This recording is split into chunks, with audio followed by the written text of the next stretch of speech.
Once you left CCD, you were kind of on your own. And so we worked very hard to address that transition and orientation to the university. In fact, I have an example of the Community College of Denver Student Handbook, and I think this was just a real innovative way of helping students work through that transition. What they did is in their handbook, they have their directory of services, Community College Denver, side by side with the University of Colorado Denver translatable services. And so if you went to the Center for Academic Support and Achievement, CASA, for tutoring at CCD, once you went over to UCD, you attended the Educational Opportunity Program. And so this was a great way of translating for students that change in culture and the change in language that we just weren't offering before. And so quickly, students weren't getting lost. They knew where to go. They knew where to make contacts. And this was a key part of this success model. Let's talk about outcomes. We're in our 4th year. We have 1 year left, but we already have seen some, we far have exceeded the outcomes intended of this grant. We're seeing a 40% increase in transfer rates in 4 years now from CCD through this program. A very exciting piece is we not only wanted to see the transfer rates, but we wanted to see success rates. And so the course completion, once they get to us, their junior and senior year, that course completion has gone up, and it truly is now 60 credits. It's become a 2+2 program. The GPA and retention rates are significantly above the average at the university right now. And again, these are community college students coming in. The 4-year graduation rates, this is what's, I still don't quite understand this yet, because our 4-year graduation rates are under 30%. Most of our students graduate in 5, 6, 7 years. The students in this DTI, their 4-year graduation rates of the first cohort coming through is 85%.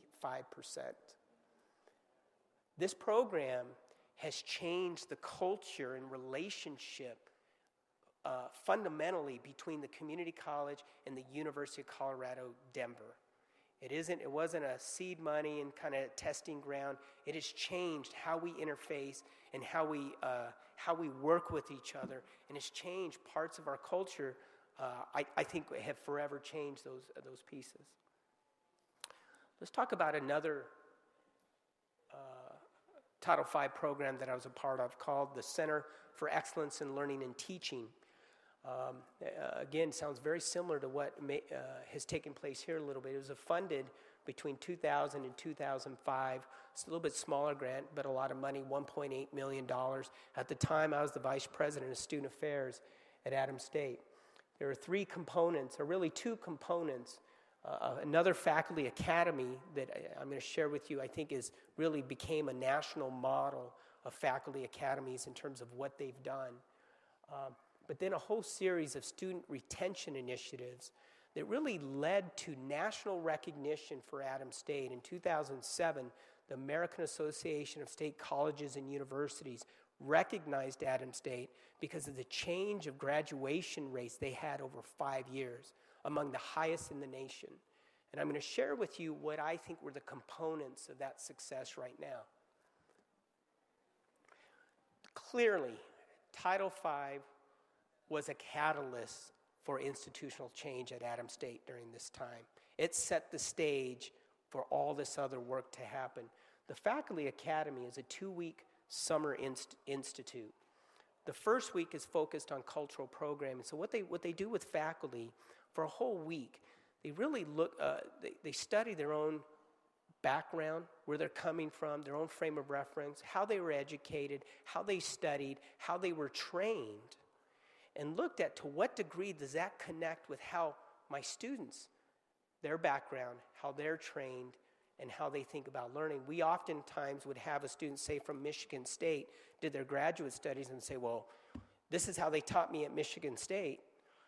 And then we're talking about teaching at Adams State College.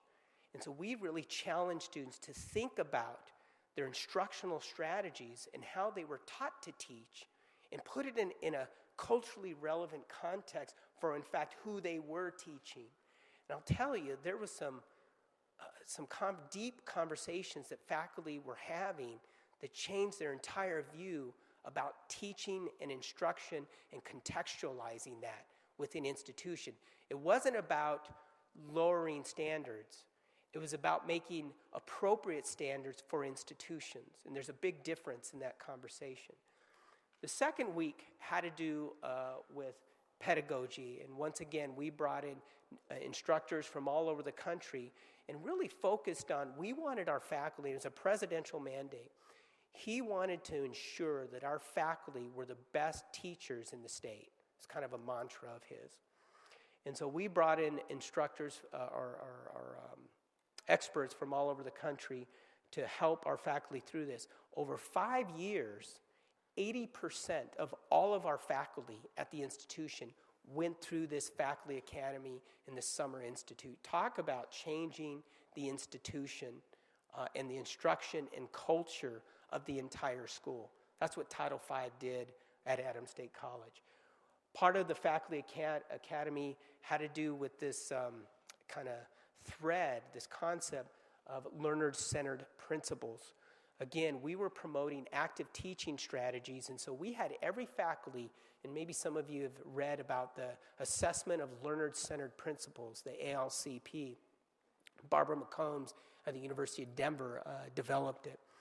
But we wanted our faculty to connect with our students because we knew there's a cultural gap. We wanted them to connect.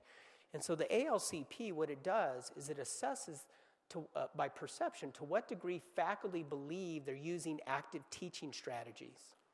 Okay? And they say, well, geez, yeah, I do this, and I do this, I do this. But what it also does is it asks their students. So in the fall, we had faculty fill out the ALCP, and it said, yes, I'm very much use active teaching strategies. This is what I do. They had their students fill it out, and what we found was the disconnect. The students were saying, this faculty doesn't use hardly any active teaching strategies. In fact, it's virtually all lecture. And so that was a real eye-opener for our faculty. They're like going, whoa, I am completely out of the loop. I'm completely disconnected. How do I bridge that gap? And so through the training and through teaching improvement grants, we paid for faculty to use strategies and new technology and software and even professional development opportunities to close that gap. And what we found over the course of just a semester is the perception gap shrunk for virtually every single faculty, where when they then talked about their use of active teaching strategies, the students concurred and said, yes, that faculty is in fact doing that. We started studying specifically the impact on Latino students. And what we found is that faculty who went through the Summer Institute and the use of the ALCP is that the GPA of Latinos in comparable sections of English and mathematics actually went up significantly in terms of their performance. I don't think the content changed, but the connection that the faculty had with those students changed. The last piece of the Faculty Academy was SALT had to do with these offline teaching discussions. I have never seen this happen before, where 25 to 30%, this is part of the cultural shift that happened at Adams State at the time, 25 to 30% of the faculty would come together Friday afternoon and talk about instruction, pedagogy, and impact. It wasn't always at the school. Sometimes they'd go off campus and have milk and cookies. But it created a culture where faculty were coming together. It really reformed instruction at the institution. Let me share with you where the retention really had an impact.